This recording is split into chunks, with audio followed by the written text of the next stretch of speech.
करके दिखाया है। वैसे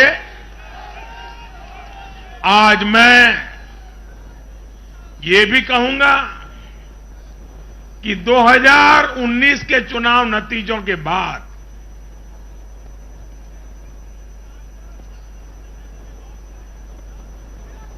कुछ पॉलिटिकल ज्ञानियों ने कहा था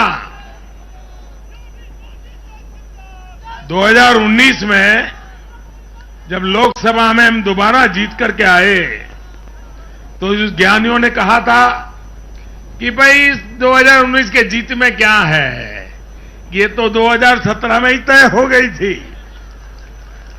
क्योंकि 2017 में यूपी का रिजल्ट आया था। मैं मानता हूं इस बार भी ये ज्ञानी जरूर कहने की हिम्मत करेंगे कि 2022 के नतीजों ने 2024 के नतीजे तय कर दिए हैं।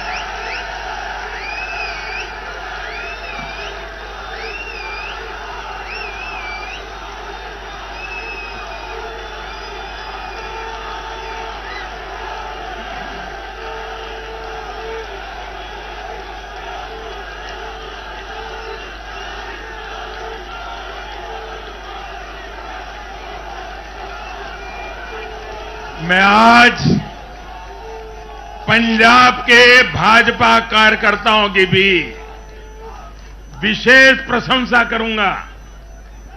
उन्होंने विपरीत परिस्थितियों में जिस प्रकार पार्टी का झंडा बुलंद किया है, वो आने वाले समय में पंजाब में भाजपा की मजबूती को, देश की मजबूती को एक अहम स्थान के रूप में विकसित करेंगे, ये मेरा पूरा विश्वास है।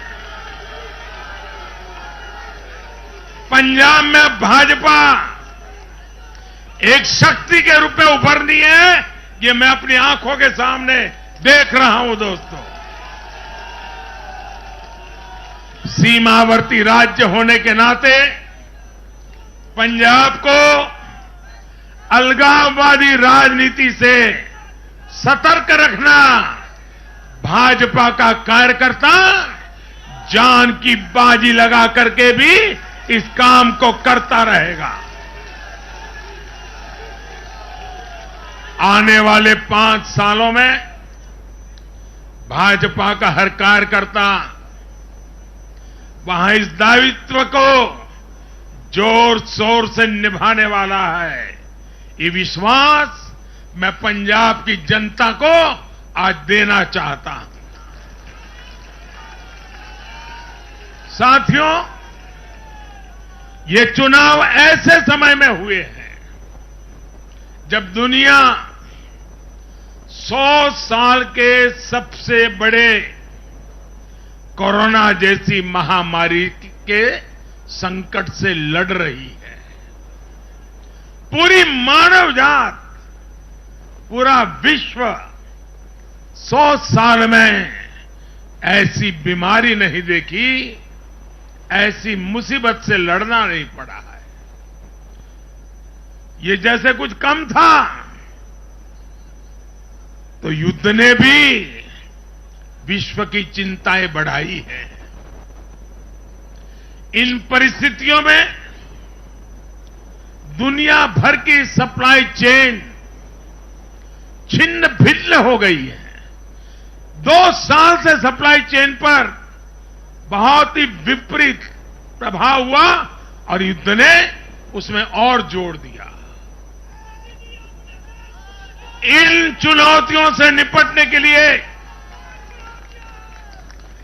भारत ने जो कदम उठाए, आर्थिक स्तर पर जो फैसले लिए, गरीब कल्याण के जो फैसले लिए, उन सभी ने भारत को संभलकर आगे बढ़ने में बहुत मदद की। भारत बच पाया है क्योंकि हमारी नीतियां जमीन से जुड़ी रही। हमारी नीतियां जमीन से जुड़ी रही और हमारे प्रयास निष्ठा और नियत की पटरी पर अविरत आगे बढ़ते रहे। जहां जहां डबल इंजन की सरकार रही, वहां पर जनता के हितों की डबल सुरक्षा हुई और विकास के कार्यों की गति भी तेज हुई। इस समय जो युद्ध चल रहा है, उसका प्रभाव प्रत्यक्ष और परोक्ष रूप से दुनिया के हर देश पर पड़ रहा है। भारत शांति के पक्ष में है, बातचीत से हर समस्या को सुलझाने के पक्ष में है। लेकिन जो देश सीधे जंग लड़ रहे हैं, भारत का उनसे आर्थिक दृष्टि से, सुरक्षा की दृष्टि से, शिक्षा की दृष्टि से, राजनीतिक दृष्टि से नाता है। भारत की बहुत सारी जरूरतें इन देशों से जुड़ी हुई हैं।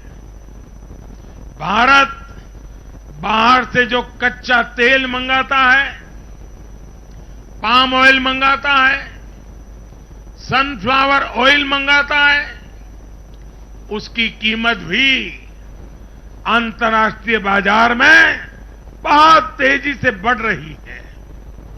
कोयला हो, गैस हो, फर्टिलाइजर हो, सभी की कीमतों में पूरी दुनिया में कल्पना बाहर का उछाल आ रहा है।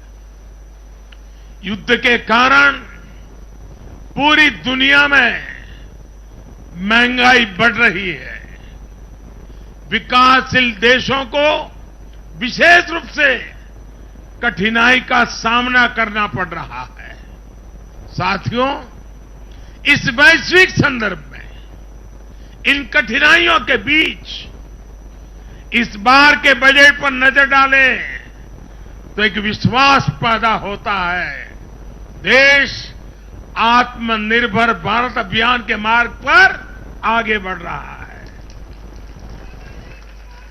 इस भावना को इस बार के बजट से और ऊर्जा मिली है और मैं मानता हूं कि दुनिया भर में बने निर्माण हुए इस विपरीत वातावरण में, उथल पुथल से भरे माहौल में, अनिश्चितता से भरे माहौल में